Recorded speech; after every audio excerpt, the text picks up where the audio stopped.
Hello students, today we are going to talk about the poem The Ball Poem by John Berryman. In this poem, the poet has told about a boy who has lost his ball. कवि ने बताया कि एक लड़का जिसकी गेंद खो गई है is very upset. He is so sad that he is standing near the pond where he has lost his ball for a long time and is not going away from there. The poet is surprised to see that what the boy has lost except a ball. Means poet यहाँ पर बताना चाहता है कि ball के अलावा और उस बच्चे का क्या खो गया है जो कि वह इतनी देर से वहीं देख रहा है जहाँ पर उसकी बॉल चली गई है। वह बच्चा इतना अपसेट यानी दुखी क्यों है। So let us see the poem. What is the boy now who has lost his ball? यहाँ कवि कह रहा है यानी पोएट कह रहा है कि उस बच्चे की क्या सिचुएशन है, कंडीशन है जिसकी बॉल खो गई है। What is he to do? अब वह क्या करेगा, मतलब अब आगे वह क्या करने वाला है। I saw it go merrily bouncing. Here the poet tells that I refers to the poet. वो पोएट कवि कह रहा है कि उसने देखा कि बॉल जो है उछलते हुए merrily bouncing, यहाँ पर मेटाफर फिगर ऑफ स्पीच है क्योंकि बॉल के लिए जो है यूज़ किया गया है।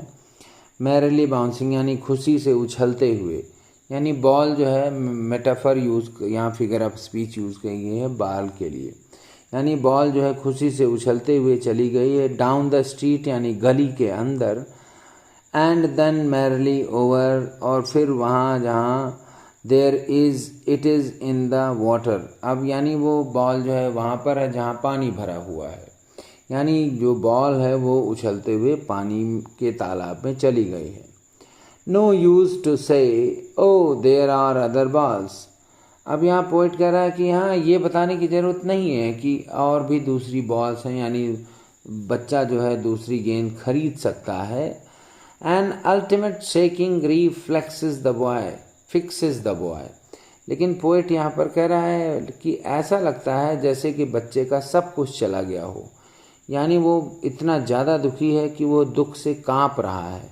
फिक्सेस द बॉय और वह एक ही जगह पर काफ़ी देर से खड़ा हुआ है। फिक्सेस द बॉय का मतलब वो he is standing for a long time at the same place where the ball is gone. As he stands rigid trembling staring down, और वो बच्चा जो है वहाँ एकदम जड़वत खड़ा है, यानी कि बिना हिले डुले एकदम अकड़ सा गया है वहीं खड़े खड़े। ट्रेम्बलिंग यानी दुख और भय से जो है वह काँप रहा है। स्टेयरिंग डाउन और वह उसी तरफ देख रहा है जहाँ उसकी बॉल गई है। स्टेयरिंग का मतलब होता है looking continuously eight the same object. Down का मतलब अंदर से, यानी कि अंदर गली में जहाँ उसकी बॉल चली गई है तालाब में, वह वहीं एकदम एकटक वहीं देख रहा है।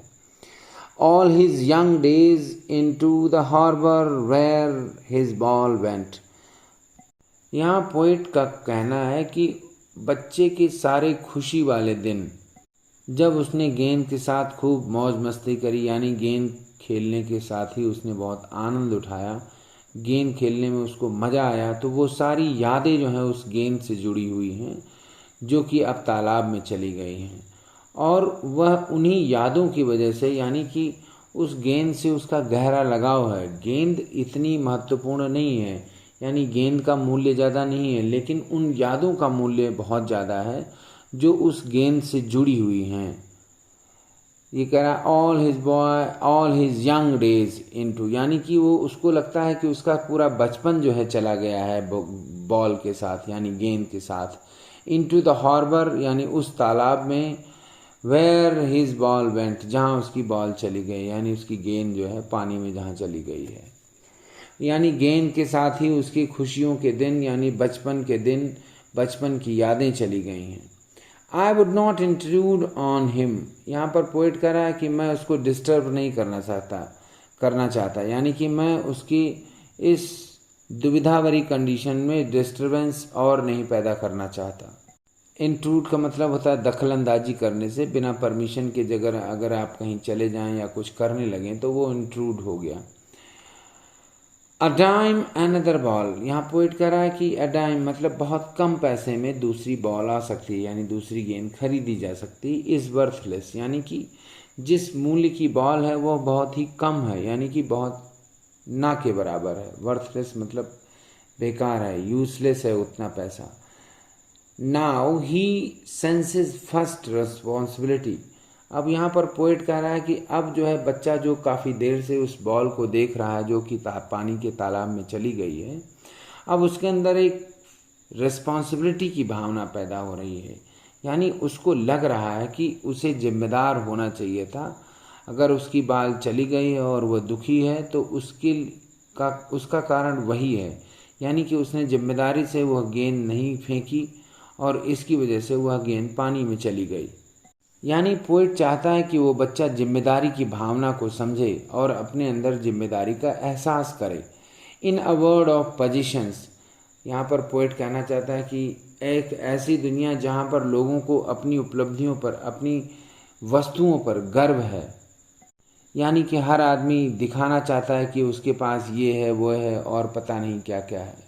मीन्स एवरीबडी वो is the follower of materialism, यानी मेटेरियलिस्टिक वर्ड, यानी भौतिकवादी संसार में लोगों को अपनी उपलब्धियों पर, अपने सामान पर गर्व है। People will take balls, balls will be lost always, poet का यहाँ पर कहना है कि लोग गेंद खरीदते रहेंगे, गेंद हमेशा खोती रहेंगी, यानी कि ये चलता रहेगा, खोना और खरीदना पाना चलता रहेगा।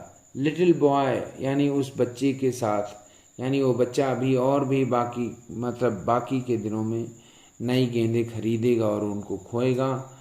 And no one buys a ball back, लेकिन कोई भी उस बच्चे के खोए हुए खुशी वाले समय को वापस नहीं ला सकता जो उस गेंद से जुड़े हुए हैं, यानी खुशियों का जो संसार है, यानी खुशियों की जो भावना है जो उस गेंद के साथ जुड़ी हुई है, यानी उस गेंद के साथ खेलते हुए उस बच्चे को जो खुशी मिली है वो खुशियाँ वापस नहीं लाई जा सकती।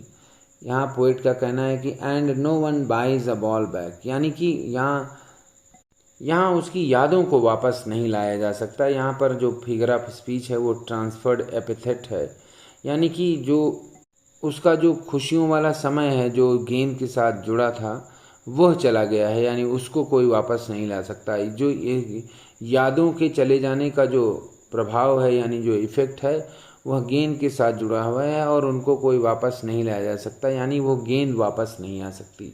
यहाँ जो यादों का प्रभाव है गेंद के साथ जोड़ दिया गया है, इसलिए यहाँ पर जो फिगर ऑफ स्पीच है वो ट्रांसफर्ड एपिथेट है। मनी इज़ एक्सटर्नल, यानी पैसा बहुत बड़ी चीज़ नहीं है, पैसा बाहरी चीज़ है, यानी कि पैसे की बहुत ज़्यादा कीमत नहीं है। ही इज़ लर्निंग, लेकिन इसके बदले वह जो सीख रहा है, यानी गेंद के जाने के बाद उसकी जो मानसिक स्थिति है और उस मानसिक स्थिति में जो जिम्मेदारी की भावना का एहसास उसे हो रहा है, जो सीख रहा है, वह ज़्यादा महत्वपूर्ण है, ना कि पैसा। Well behind his desperate eyes, यानी कि निराशा की जो भावना है उसके पीछे जो जिम्मेदारी का एहसास है उसके अंदर जो जग रहा है वह सबसे ज़्यादा महत्वपूर्ण है। डेस्परेट आइज का मतलब हो गया निराशा की भावना जो उसके अंदर भरी हुई है गेंद को खोने के बाद। द एपिस्टेमोलॉजी ऑफ लॉस, यानी यहाँ पर पोइट कह रहा है कि जो खोने का जो नियम है, यानी कि इस दुनिया संसार में जो भी आज हमारे पास है वह एक दिन ज़रूर हमसे खो जाएगा, छिन जाएगा। और यह बात जो है वो लड़का समझ रहा है, यानी कि आने वाले दिनों में उसे और ज़्यादा दुख नहीं होगा जब कोई और चीज़ उससे छिन जाएगी या खो जाएगी। यहाँ पर पोइट ये बताना चाहता है कि मनुष्य को जो है खोने और पाने का जो नियम है उसको एक्सेप्ट करना होगा, यानी अगर हम कुछ पुराना खो रहे हैं तो नया हमें मिलने की पूरी संभावना है। हाउ टू स्टैंड अप, यानी कि कुछ खोने के बाद मनुष्य को फिर कैसे जो है नॉर्मल ज़िंदगी बितानी है, यानी खोने के बाद मनुष्य को दुखी नहीं होना है। यह बात वह लड़का सीख रहा है, यानी वो ये सीख रहा है कि खोना और पाना जीवन का नियम है और यह हमेशा चलता रहेगा। इसलिए अगर उसकी गेंद खो गई है तो उसे बहुत ज़्यादा दुखी नहीं होना है। हाउ टू स्टैंड अप यानी कि कैसे उसे अपने दुख से उबरना है और जीवन में आगे बढ़ना है। यह जो है हमें यह सिखाता है कि खोना और पाना जो है जीवन का शाश्वत नियम है। This is an everlasting law of nature that we keep losing and gaining with the passage of time, and we must not feel panic when we lose something, or we must not cross the limit of enjoyment or happiness when we gain something। यानी अगर हम कुछ खो रहे हैं तो हमें बहुत ज़्यादा दुखी नहीं होना है, या अगर हम बहुत कुछ पा रहे हैं तो हमें बहुत ज़्यादा खुश नहीं होना है। यानी किसी भी चीज़ की अधिकता नहीं होनी चाहिए, ना दुख की ना खुशी की। और यही सच्चे जीवन का नियम है, यानी सुखी जीवन का यही नियम है। और यह बात जो है वह बच्चा सीख रहा है गेंद जाने के बाद। Knowing what every man must one day know, यानी वो बच्चा यहाँ यह समझ रहा है कि ये बात जो है हर आदमी को एक न एक दिन पता चलनी है कि खोना और पाना जीवन का शाश्वत नियम है। And most know many days how to stand up, और बहुत सारे लोगों ने जिन्होंने इस बात को समझ लिया वह जल्दी ही अपने दुख से उबर जाते हैं और जीवन में आगे बढ़ जाते हैं।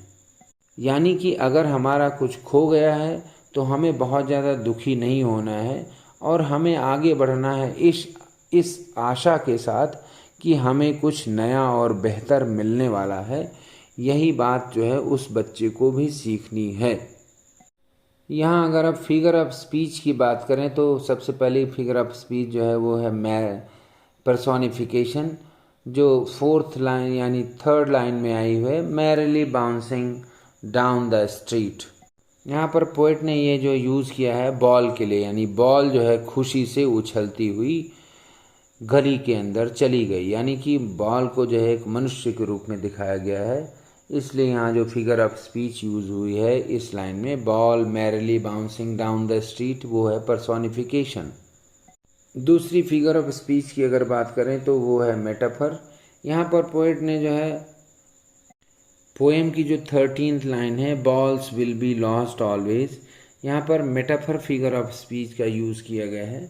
यानी पोएट यहाँ पर ये इंडिकेट करना चाहता है कि गेंदें हमेशा खोती रहेंगी, यानी कि वस्तुएं हम हमेशा खोते रहेंगे, कुछ न कुछ हमारा खोता रहेगा। तो यहाँ जो है बॉल के साथ जो है बाकी चीज़ों की तुलना की गई है। अगली फिगर ऑफ स्पीच की बात करें तो है वो है रिपीटिशन। पहली लाइन में जैसे कि what is the boy now who has lost his ball, फिर उसके बाद दूसरा वर्ड आया है व्हाट, तो यहाँ पर रिपीटिशन वर्ड आ गया है। और तीसरी और चौथी लाइन में भी जो है merrily bouncing on merrily over है, तो यहाँ पर जो फिगर ऑफ स्पीच यूज़ हुई है वो है रिपीटिशन। अगली फिगर ऑफ स्पीच है वो है एलिट्रेशन।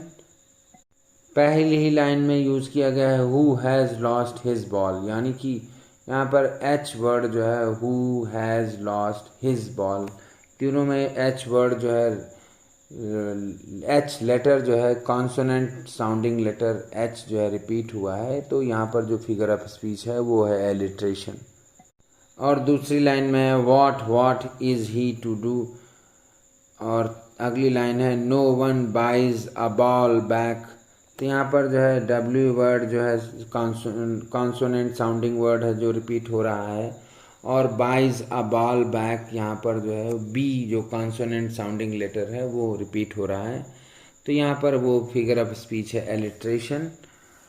और अगली लाइन है द डीप एंड डार्क, यहाँ पर जो डी कॉन्सोनेंट साउंडिंग वर्ड है वो भी रिपीट हो रहा है, लेटर रिपीट हो रहा है, तो यहाँ पर फिगर ऑफ स्पीच एलिट्रेशन है।